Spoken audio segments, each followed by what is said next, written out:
everyone, welcome to Jesus and Jean podcast. I'm your host, Molly Jean.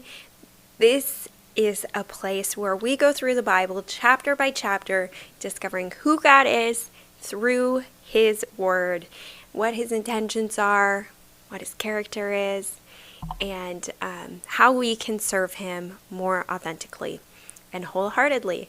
So I'm glad that you came and joined us today. We are going to be diving into Mark chapter 8 today. I can't believe that we are already halfway through the series, the book of Mark. Oh my goodness. And soon we will be in the book of Matthew. Okay. So without further ado, we are going to get started. My pages keep getting stuck together. There are 38 verses, so we are going to break it up into two sections. Starting in verse 1, it says, "In those days when again a great crowd had gathered, and they had nothing to eat, he called his disciples to him and said to them, I have compassion on the crowd, because they have been with me now 3 days and have nothing to eat. And if I send them away hungry to their homes, they will faint on the way, and some of them have come from far away. And his disciples answered him, How can one feed these people with bread here in this desolate place? And he asked them, How many loaves do you have? They said, 7. And he directed the crowd to sit down on the ground, and he took the 7 loaves, and having given thanks, he broke them and gave them to his disciples to set before the crowd. And they set them before the crowd, and they had a few small fish. And having blessed them, he said that these also should be set before them. And they ate and were satisfied. And they took up the broken pieces left over, 7 baskets full, and there were 4,000 people. And he sent them away, and immediately he got into the boat with his disciples and went to the district of Dalmantha. The Pharisees came and began to argue with him, seeking from him a sign from heaven to test him. And he sighed deeply in his spirit and said, Why does this generation seek a sign? Truly I say to you, no sign will be given to this generation. And he left them, got into the boat again, and went to the other side. Now they had forgotten to bring bread, and they had only 1 loaf with them in the boat. And he cautioned them, saying, Watch out, beware of the leaven of the Pharisees and the leaven of Herod. And they began discussing with one another the fact that they had no bread. And Jesus, aware of this, said to them, Why are you discussing the fact that you have no bread? Do you not perceive or understand? Are your hearts hardened? Having eyes do you not see, and having ears do you not hear, and do you not remember? When I broke the 5 loaves for the 5,000, how many baskets full of broken pieces did you take up? They said to him, 12. And the 7 for the 400, how many baskets full of broken pieces did you take up? And they said to him, 7. He said to them, Do you not understand? And they came to Bethsaida, and some people brought to him a blind man and begged him to touch him. And he took the blind man by the hand and led him out of the village. And when he had spit on his eyes and laid his hands on him, he asked him, Do you see anything? And he looked up and said, I see people, but they look like trees walking. Then Jesus laid his hands on his eyes again, and he opened his eyes. His sight was restored, and he saw everything clearly. And he sent him home, saying, Do not even enter the village. We'll stop there. Let's go back up to the beginning. So we should be keeping count every time he says he had compassion on the crowd, because it would tally out to be a lot. But I want to remind you, so he did the miracle, he fed the people, and then his disciples are arguing or discussing in the boat that they have no bread. And to us, we look at the disciples and we're like, did you not remember that he did that sign? The disciples had not been with Jesus that long. So we know, because we're reading, and some of us have been through the Bible before, we know that Jesus continues to take care of them. But they have not been with Jesus very long. So they don't know what's going to happen next. And they are learning to trust him every single time he does a miracle or he speaks to them.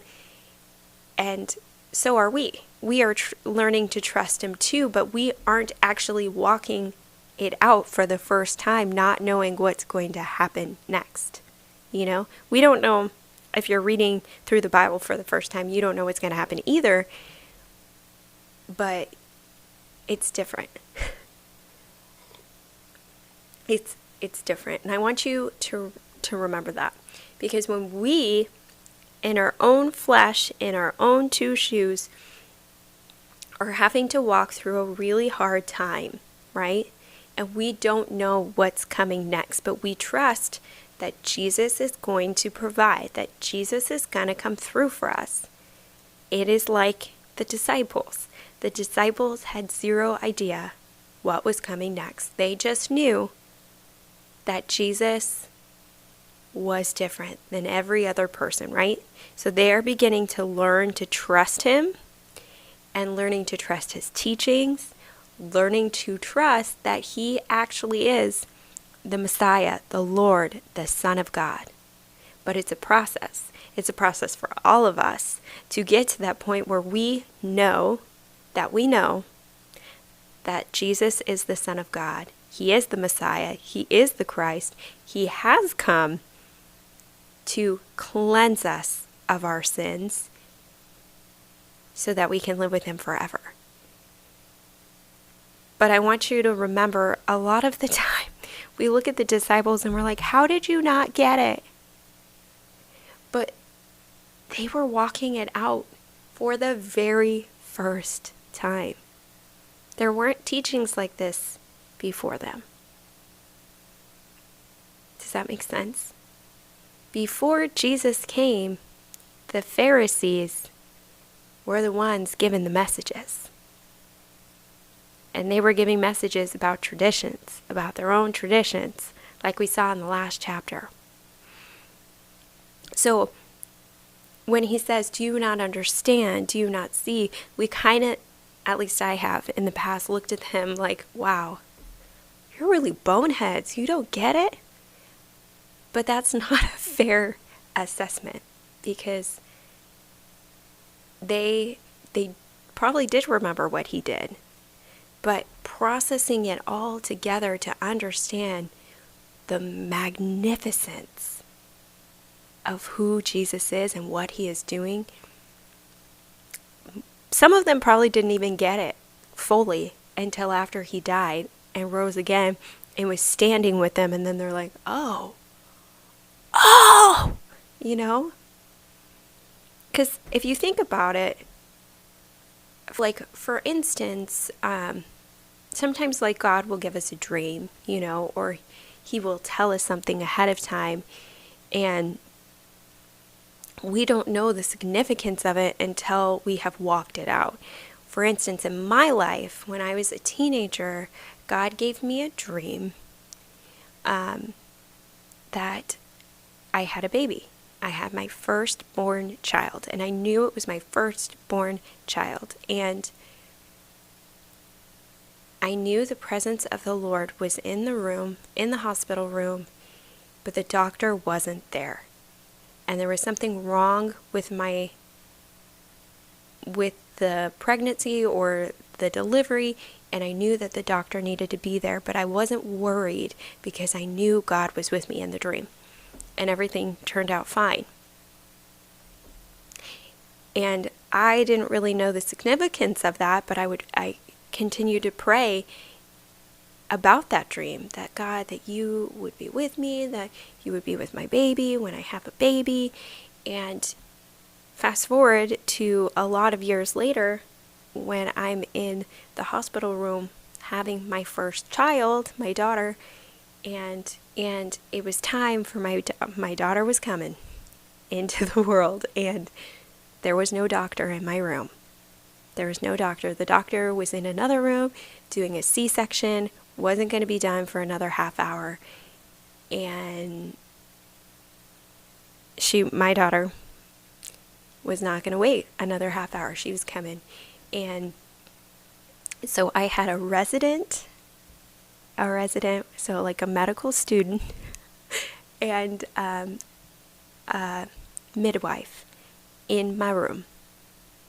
And both are perfectly qualified to deliver a baby, but there was no doctor, right? No official doctor, in that room. And my daughter actually ended up getting stuck because she came like this, and that is how she used to sleep, so that's kind of funny. And so they were going to break her shoulder. And being the stubborn person I am, I was like, oh yeah, no. And so I ended up hurting myself and continuing to birth her out, and ended up almost losing my life because of that. But there was no way I was going to let my brand new baby come into the world already broken. No. So I did not get the significance of that dream until years later, when I was like, oh my gosh, you were telling me that this situation is going to be very scary. But I'm here. I'm literally here, and I'm orchestrating everything, and you will be okay, and your baby will be okay. But at that time when I had that dream, I didn't understand. And I feel like that a lot when I read through the disciples and the reactions and the responses to what Jesus is saying. Like, they're taking it in, and they know that this is the Son of God speaking, but they don't always understand how this is going to affect them or what this actually means until later. And then you see that they get it. Does that make sense? So they were not boneheads. They were just trying to figure it out for the first time, because there weren't any teachings like this before Jesus gave it to them. So anyway, going on, the Pharisees demanding a sign. I love that Jesus was like, yeah, no, not going to give you a sign. Because, yeah, I just think it's really funny. Moving on. Okay. So the blind man, Embassadia, and he spit on his eyes and laid hands on him. And I know we talked about this in the book of John, and this is one of my favorites, because Jesus can take something so simple and make it miraculous. The last time we talked about this, I said that he could take something that is seen as unclean, which he probably wouldn't have been able to work. Somebody would have had to take care of him because he was deaf, and this guy was blind. So he probably couldn't work because he was blind, because there weren't as many jobs or opportunities for blind people back then. He probably would have needed some assistance, and he spits. And that is something that we find dirty, but the things that we find dirty sometimes, Jesus takes and he makes a miracle out of it. It reminds me of Elijah in the wilderness and the ravens, that's a dirty bird. According to Jewish tradition, it's a dirty bird, brought him food. So the things that we perceive as dirty or unclean, Jesus can use to make somebody well, or whole, or fed. And I love that. So let's go on to verse 27. And Jesus went on with his disciples to the villages of Caesarea Philippi. And on the way he asked his disciples, "Who do you say that I am?" And they told him, "John the Baptist, and others say Elijah, and others one of the prophets." And he asked them, "But who do you say I am?" Peter answered him, "You are the Christ." And he strictly charged them to tell no one about him. And he began to teach about the Son of Man must suffer many things and be rejected by the elders and the chief priests and the scribes and be killed, and after 3 days rise again. And he said this plainly.